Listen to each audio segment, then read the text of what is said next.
Babacım, şurada inanlarca, şu Abdullah Faruk Partiyen, Kantaş Doğanlar Kulağı'nda, Müşeralar, Hemkesler, Belçemiz Kuşkensiler, Oturayı geçtim oturdum. Yaxşı insanın beyinde yabaytılardan bir şey.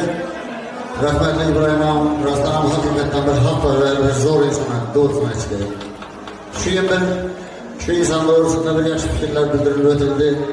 Bu ailede bize köp namluzu emrine satılan markalı, yaşlıkımızdan köp hizmetler kılanımız, Caylar Camiyetten basılı toprak yaşlıklı dersin. Gelin bilen gibi uzak ümmetimiz, Allah yıldızlara yaşkan basın üzerine köpeysin. Hoş kavuna paşa karısı diyenler, sana şu gelin gelişim bir kasa çalınmayın diye. Bana kararız. Sen kızım indi. Allah'ın sen kasma otarsa şu an açık edip edeyim. Aslan çıkarsaydı.